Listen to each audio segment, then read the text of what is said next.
नमस्कार दोस्तों, मैं अर्जुन आपका स्वागत करता हूँ स्टी बाय अर्जुन के यूट्यूब चैनल में। तो दोस्तों, आज की हमारी क्लास है नवपाषाण काल व सिंधु घाटी सभ्यता के बारे में। जो है दोस्तों, आज की हमारी क्लास है। तो दोस्तों, वीडियो को अंत तक जरूर देखना ताकि सभी क्वेश्चन जो है आपको आसानी से याद हो जाएं। साथ ही दोस्तों, अगर आप हमारे चैनल पर पहली बार आएँ तो हमारे चैनल को भी सब्सक्राइब कर लीजिएगा, साथ ही बेल आइकन को प्रेस कर लीजिएगा ताकि हमारे आने वाले वीडियो का नोटिफिकेशन जो है आप तक पहुंचता रहे। चलिए दोस्तों, वीडियो को स्टार्ट करते हैं।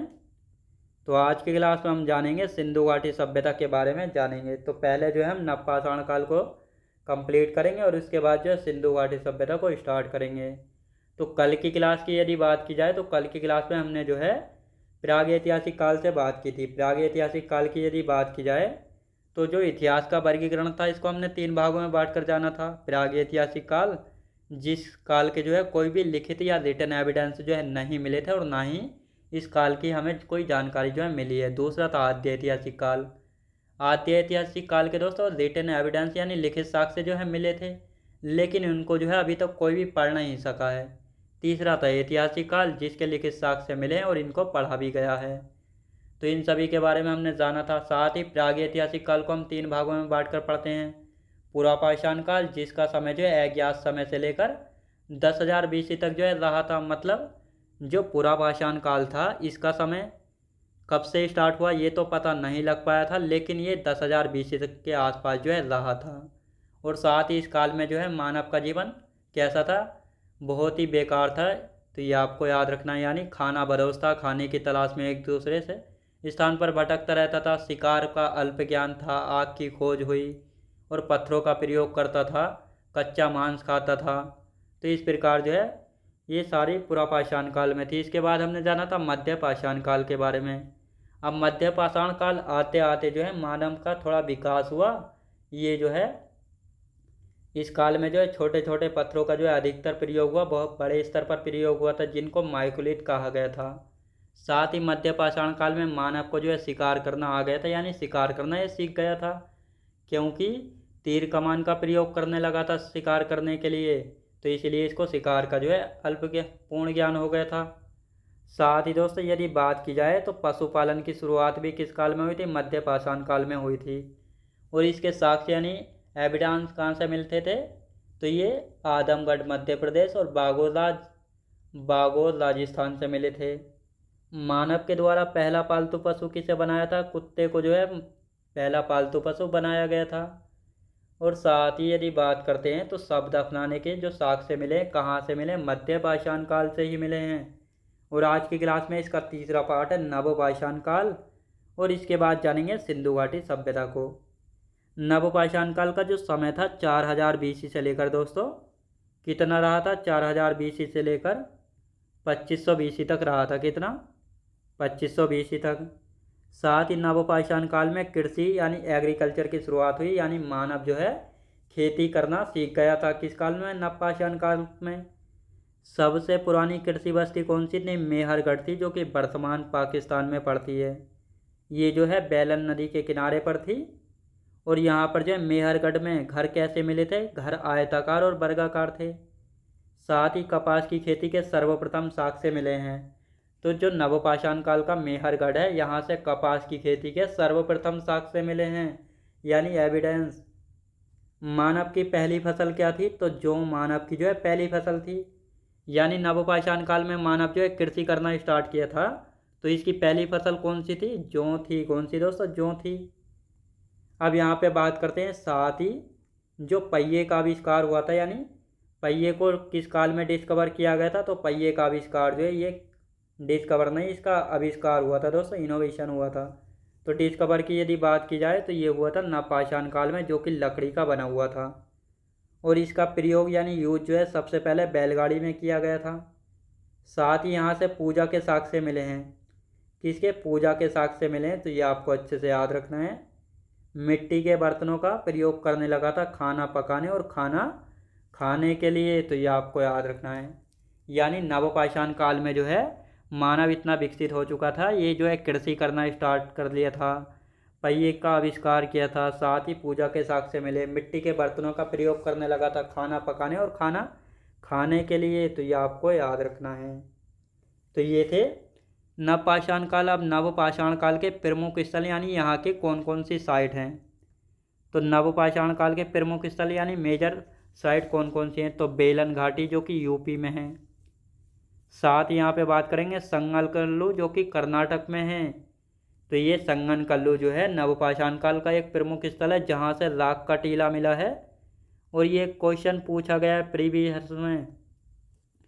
सोन घाटी कहाँ पे है, मध्य प्रदेश में। सिंहभूम झारखंड में। मेहरगढ़ बलूचिस्तान पाकिस्तान में। और बुर्जहोम कहाँ पे, जम्मू एंड कश्मीर में। और इस बुर्जहोम से जो है मानव के साथ कुत्ते का शव प्राप्त हुआ है। यानी जो बुर्जहोम है ये जम्मू कश्मीर में, यहाँ से जो है मानव के साथ कुत्ते का शव मिला है। तो ये आपको अच्छे से यहाँ पे याद रखना है। तो ये नवपाषाण काल के कुछ प्रमुख स्थल थे जो कि आप सभी को अच्छे से याद हो गए होंगे। अब यहाँ पे बात करते हैं दोस्तों, एक नोट लिखेंगे भारतीय उपमहाद्वीप के बारे में। तो भारतीय उपमहाद्वीप की यदि बात की जाए, जब हमारे भारत का विभाजन नहीं हुआ था यानी ना तो अफगानिस्तान पाकिस्तान ये कोई भी अलग हुआ था, तो उसको भारतीय उपमहाद्वीप कहा जाता है। तो भारतीय उपमहाद्वीप में सर्वप्रथम मानव के होने के साक्ष्य यानी एविडेंस कहाँ से मिले हैं, तो मध्य प्रदेश के नर्मदा घाटी में जो है हथनोरा से मानव खोपड़ी मिली है। तो ये आपको अच्छे से यहाँ पे याद रखना है। ताम्रपाषाण काल के बाद आते हैं ताम्रपाषाण काल। नवपाषाण काल के बाद का जो समय था इसको ताम्रपाषाण काल जो है कहा जाता है। इसी काल में दोस्तों तांबे की खोज हुई थी। तो तांबे की खोज जो है किस काल में हुई थी, नवपाषाण काल में हुई थी। मानव के द्वारा प्रयोग की जाने वाली पहली धातु कौन सी थी, तांबा थी। तो ये आपको याद रखना है कि मानव के द्वारा प्रयोग की जाने वाली पहली धातु यानी मेटल कौन सी थी, तांबा यानी कॉपर थी। तांबे की खोज किस काल में हुई थी, ताम्रपाषाण काल में। तो सबसे पहले मानव ने तांबा प्रयोग किया, इसके बाद कांसा और फिर लोहा। कांसा क्या होता है, ये कांसा एक मिश्र धातु होती है जो कि तांबा और टीन के मिश्रण से बनती है। इसका प्रयोग जो है सिंधु घाटी सभ्यता में होगा, कांसे का प्रयोग। तो ये आपको याद रखना। और लोहे का जो है वैदिक सभ्यता में इसकी खोज होगी और उसी काल में जो है इसका प्रयोग होगा। तो ये आपको याद रखना है। अच्छे से हम जब ही जानेंगे लोहे के बारे में भी। अब यहाँ पे हम बात करते हैं, देखो ये है लोहा। तो लोहा जो है वैदिक सभ्यता को हम दो भागों में बांट कर पढ़ते हैं। तो इसकी खोज जो है ऋग्वैदिक काल में हुई थी, जिसका समय जो है कब से कब तक था, ऋग्वैदिक काल का 1500 BC से 1000 BC तक। और यदि प्रयोग की बात करेंगे तो उत्तर वैदिक काल में लोहे का प्रयोग होता है और इस उत्तर वैदिक काल का समय जो है 1000 BC से लेकर 600 BC तक रहेगा।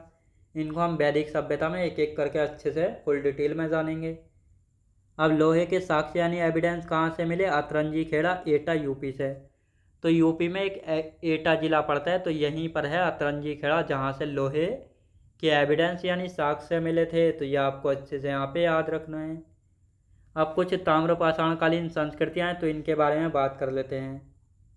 ताम्रपाषाणकालीन संस्कृतियाँ मतलब जहाँ पर तांबे का प्रयोग होता था। तो ये सारी जो ताम्रपाषाणकालीन संस्कृतियाँ थी ये सारी कृषक ग्रामीण संस्कृतियाँ थीं। जैसे एग्जाम्पल बनास संस्कृति जो कि राजस्थान में थी। साथ ही इस संस्कृति को जो है दोस्तों ताम्बती भी कहते थे, क्योंकि यहाँ पर तांबा बड़े पैमाने पर प्राप्त हुआ था। ताम्बती संस्कृति इनको इसलिए कहा जाता है क्योंकि दोस्तों यहाँ पर तांबे का प्रयोग होता था। बनास संस्कृति को ताम्बती कहते हैं क्योंकि यहाँ पर बड़े स्तर पर तांबा जो है प्राप्त हुआ है। अब साथ ही दोस्तों कायथा संस्कृति ये मध्य प्रदेश में थी। मालवा संस्कृति मध्य प्रदेश के नापटा टोली में। जोरवे संस्कृति इनाम गाँव और सोने गाँव जो कि महाराष्ट्र में है। तो ये चारों संस्कृतियाँ आपको याद होनी चाहिए क्योंकि इनसे भी क्वेश्चन पूछे गए हैं। अब यहाँ पे एक नोट लिखेंगे, कृषि के प्राचीनतम साक्ष्य यानी कृषि के प्राचीनतम साक्ष्य यानी एविडेंस लहुरा देव से। यानी पहले मेहरगढ़ को माना जाता था, लेकिन नई खोजों के अनुसार जो है लहुरा देव को माना जाता है। नवीन खोजों के आधार पर जो कि संत कबीरनगर जिला यूपी में है, लेकिन मेहरगढ़ कहाँ पे, बलूचिस्तान पाकिस्तान में। तो ये आपको याद रखना है। कृषि के अगर प्राचीनतम साक्ष्य की बात आती है तो इनमें से दोनों ऑप्शन दिए जाएंगे, तो लोहरा देव होगा। अगर एक एक ऑप्शन दिया होगा तो जिनमें से कोई सा भी एक ऑप्शन दिया हो तो वही जो है राइट आंसर इसका होगा। तो ये आपको अच्छे से यहाँ पे याद रखना है। अब आते हैं दोस्तों हड्डी के उपकरण या आभूषण। तो हड्डी के उपकरण या आभूषण की यदि बात की जाए तो महादहा सराय नाहरलाए से। प्राचीनतम स्थायी जीवन के साक्ष्य कहाँ से मिले? मेहरगढ़ से। प्राचीनतम स्थायी जीवन के साक्ष्य यानी परमानेंट जीवन के साक्ष्य कहाँ से? मेहरगढ़ से। पाषाण संस्कृति व हड़प्पा संस्कृति के अवशेष कहाँ से मिले? मेहरगढ़ से। प्राचीनतम चावल के साक्ष्य कहाँ से मिले? कोल्डी हवा से, जो कि प्रयागराज यूपी में है। तो ये आपको याद रखना है, प्राचीनतम यानी प्राचीनतम चावल के साक्ष्य कहाँ से? कोल्डी हवा प्रयागराज यूपी से मिले हैं। तो ये आपको अच्छे से यहाँ पे याद रखना है। तो ये था दोस्तों हमारा नवपाषाण काल के बारे में, जो कि कंप्लीट हो चुका है। अब किसके बारे में? सिंधु घाटी सभ्यता को स्टार्ट कर लेते हैं, बाकी कल इसके बारे में अच्छे से जानेंगे। तो सिंधु घाटी सभ्यता यहाँ पे हेडिंग डाल लेंगे, जिसका समय 2500 BC से लेकर 1750 BC तक रहेगा सिंधु घाटी सभ्यता का समय। सिंधु घाटी सभ्यता किस नदी के किनारे पर है? सिंधु नदी के किनारे पर थी। किसने बसाया था? द्रविड़ यानी भारतीयों के द्वारा बसाया गया था। द्रविड़ का मतलब होता है दोस्तों काले, और काले मतलब भारतीय। वैदिक सभ्यता को आर्यों के द्वारा बसाया जाएगा, लेकिन सिंधु घाटी सभ्यता को भारतीयों के द्वारा बसाया गया था। सिंधु घाटी सभ्यता के अन्य नाम जैसे हड़प्पा है, कांस्य युगीन है, सरस्वती, नगरीय सभ्यता और सुमेरियन सभ्यता। साथ ही सिंधु घाटी कैसी सभ्यता थी? नगरीय यानी शहरी सभ्यता थी, ये भी आपको याद रखना है। और 1826 में जो है पहली बार चार्ल्स मेसन ने सिंधु घाटी सभ्यता को खोजा था कि इस प्रकार की भी कोई सभ्यता है। तो पहली बार जो है 1826 में चार्ल्स मेसन के द्वारा खोजा गया था। और इसके बाद 1856 में जो है अलेक्जेंडर कनिंघम के द्वारा जो है सिंधु घाटी सभ्यता का जो है सर्वेक्षण किया जाएगा, यानी सर्वे।